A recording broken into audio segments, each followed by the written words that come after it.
देती है। मरने के पहले रावण राम का कुछ आनंद टीका में, आनंद रामायण में वर्णन आया है, दोनों की चर्चा होती है। रावण मरने के पहले राम से बोलते हैं, प्रभु आज आप जीत गए और मैं हार गया। राम ने कहा, हाँ भाई आज हमारी विजय हो गई, आप हार चुके हो, बात है क्या, क्या कहना चाहते हो? रावण रोते रोते बोलता है, हे प्रभु राम, आप हर चीज में हमसे छोटे हो, लेकिन फिर भी आज आप जीत गए, मैं हार गया। राम ने कहा, बताओ तो सही कारण क्या है? रावण रोते रोते बोलता है, प्रभु प्रभु कारण छोटा सा है, आज आपका भाई आपके साथ में है और मेरा भाई मेरे विरोध में है। प्रभु आज आप जीत गए और मैं हार गया।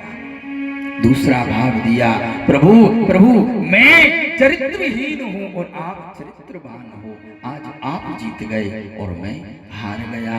नहीं तो महाराज आपका छोटा सा कनक भवन सोने का, मेरी पूरी लंका सोने की। जिस शिव की तुम पूजा किया करते हो राम, वह शिव हमारा चेला है, उसके हम कुल पुरोहित बने हुए हैं।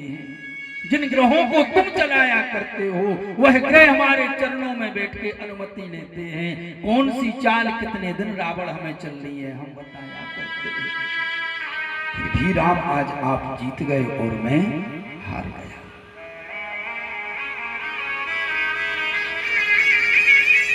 राम कथा में बाबूजी यज्ञों की संख्या बताई गई। पूज्य गुरुदेव ने बताया कि यज्ञ तो बहुत हुए, लेकिन 7 यज्ञ विशेष राम कथा में बताए गए हैं। और उन 7 यज्ञों में कहीं ना कहीं होम की जरूरत पड़ी, कहीं संविधा की जरूरत पड़ी, कहीं आचार्य की जरूरत पड़ी, कहीं मंत्रों की जरूरत पड़ी, कहीं यजमान की जरूरत पड़ी, कहीं होता की जरूरत पड़ी। हर एक यज्ञ में सामग्री की जरूरत पड़ी।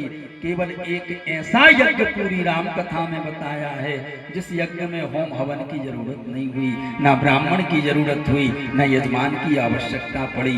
पूछा गया कि वह कौन सा यज्ञ है, तो महाराज बताया गया भरत जी का नाम ही एक जप और यज्ञ मख बताया गया है। एक राम कथा का भरत यज्ञ ऐसा यज्ञ है जिसमें किसी की जरूरत नहीं हुई। अर्थात कहने का भाव, राम कथा भाईचारा बनाने की शिक्षा देती है। हम और आप छोटी छोटी सी बातों पर विवाद करते हैं, छोटी सी संपत्ति को लेके झगड़ा कर लेते, सगे भाई से मुंह बोलना बंद कर देते हैं। राम कथा पढ़ो, भरत और राम के चरित्र को देखो। एक भाई भाई के लिए पिता के वचन को मानते हुए जंगल की पद यात्रा कर रहा है। एक भाई ननहाल से घर आता है, पूछा जाता है राम कहाँ है? राम कहाँ है?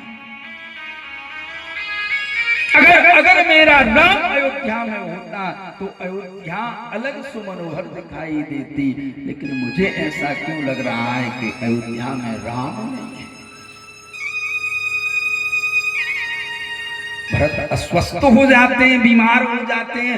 गुरुदेव समझाते हैं, काहे भरत पागल मत बनो, चलो दाह क्रिया करनी है पिताजी की, फिर आपके लिए राजपाट संभालना है। अस्वस्थ हो जावे महाराज, बीमार हो जावे, भरत जी ठीक कैसे होंगे?